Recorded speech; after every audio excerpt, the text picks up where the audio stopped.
Assalamualaikum warahmatullahi wabarakatuh. Bismillah, alhamdulillah, wassalatu wassalamu ala rasulillah, wala hawla wala quwata illa billah. Amma ba'du, qala rabbi syrah li sadri wa yassir li amri wahlul uqdatam min lisani yafqahu qawli. Rabbi zidni ilma warzuqni fahma. Apa kabar anak-anak Bapak yang di rumah? Mudah-mudahan senantiasa dalam keadaan sehat, tidak kurang dari satu apapun. Pada pertemuan kali ini Bapak akan membahas kajian fikih yang kedua, yakni bab hadas dan najis. Bisa dibuka di halaman 15. Hadas dan cara mensucikannya. Hadas adalah sesuatu yang menghalangi orang untuk beribadah, serta membutuhkan wudhu atau mandi untuk menghilangkannya. Hadas dibagi dua. Pertama adalah hadas kecil dan yang kedua adalah hadas besar. Lalu apa saja yang termasuk hadas kecil? Yakni keluar angin atau kentut, kencing, buang air besar, tidur, hilang akal, pingsan, dan lain sebagainya. Lalu, cara menghilangkan hadas kecil dengan cara apa? Dengan cara berwudu. Maksudnya, ketika seseorang punya hadas kecil kemudian berwudu, maka orang tersebut dikatakan suci dari hadas kecil. Yang kedua adalah hadas besar. Yang termasuk hadas besar yaitu 1 haid, 2 melahirkan, 3 nifas, 4 keluar sperma, dan 5 berhubungan badan suami istri. Cara menghilangkan hadas besar dengan cara mandi yang dikenal dengan mandi junub. Cara menghilangkan hadas besar dengan cara mandi, maksudnya mandi disertai niat untuk menghilangkan hadas besar serta mengalirkan air ke seluruh tubuh termasuk rambut kepala. Dan perlu diingat, ketika seseorang punya hadas besar kemudian mandi dengan cara di atas, maka orang tersebut dikatakan suci dari hadas besar. Selanjutnya, pembahasan najis dan cara mensucikannya. Najis adalah sesuatu yang kotor atau menjijikkan yang menghalangi orang untuk beribadah yang membutuhkan bersih darinya. Maksudnya adalah ibadah yang tidak sah ketika terdapat najis pada badan, tempat, atau pakaian yang dipakainya. Contohnya ketika kita melaksanakan sholat. Lalu najis itu dibagi menjadi 3. Pertama najis muhaffafah atau najis ringan. Yang kedua najis mutawassithah yang dikenal dengan najis sedang. Dan yang ketiga adalah najis mughalladah atau najis berat.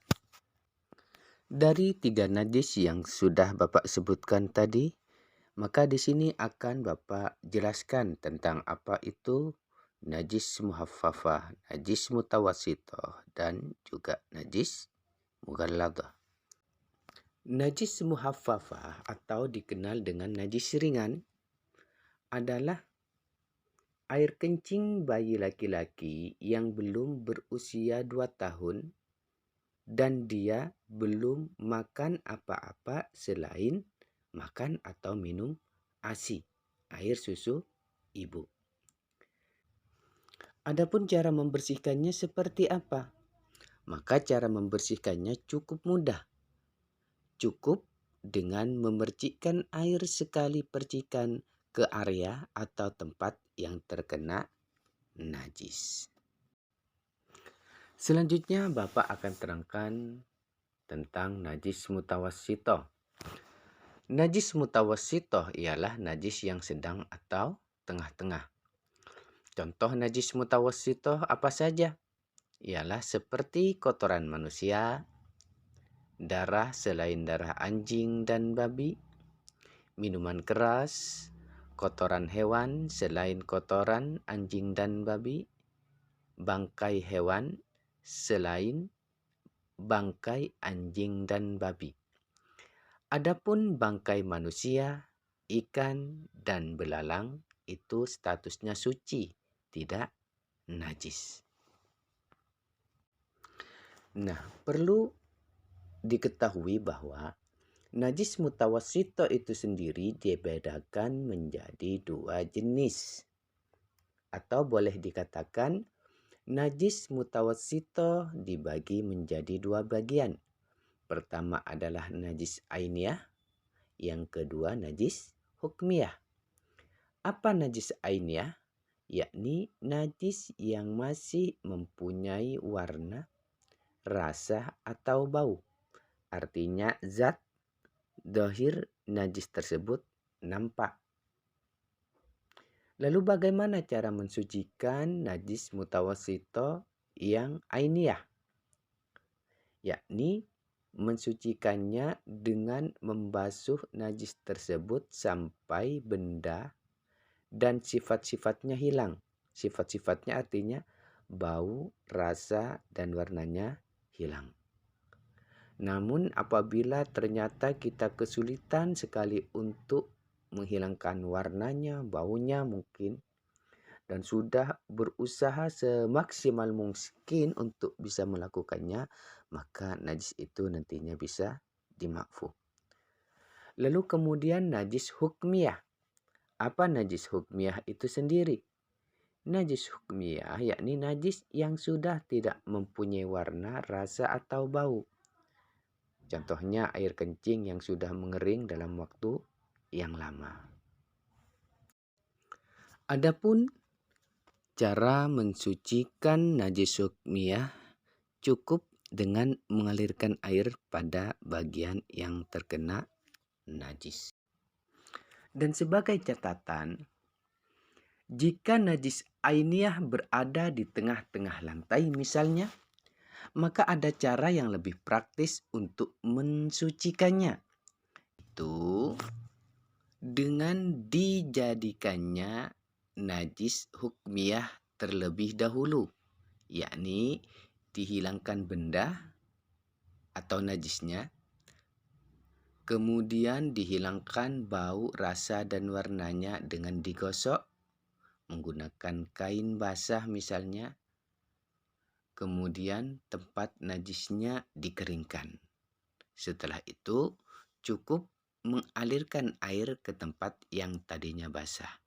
Cara ini bisa digunakan agar tidak usah mengepel lantai secara keseluruhan. Lalu yang ketiga, najis mughalladah atau yang disebut dengan najis berat. Yang termasuk najis mughalladah adalah anjing, babi, dan keturunannya. Walaupun berwujud selain anjing dan babi, juga termasuk di situ darah dan kotorannya. Atau mungkin hasil perkawinan silang antara anjing dan babi. Itu pun termasuk najis mughalladah. Lalu bagaimana cara mensucikan najis mughalladah ini? Adalah dengan membasuh 7 kali menggunakan air yang salah satunya dicampuri dengan debu atau tanah. Setelah Bapak terangkan tentang hadas dan najis, lalu apa manfaat dan hikmah suci dari hadas dan najis? Adalah bersih secara lahir dan batin dan dapat melaksanakan ibadah dengan sah dan sempurna, sehingga mendapatkan ketenangan dan mendapatkan pahala yang besar dari Allah Subhanahu wa Ta'ala. Inilah yang dapat Bapak uraikan dalam kajian fikih dasar untuk anak-anak Bapak, terkhusus yang belajar DTPQ Istiqomah. Mudah-mudahan bisa dipahami dan bisa diamalkan menjadi ilmu yang bermanfaat. Santri Istiqomah berilmu, bertakwa, dan berakhlakul karimah.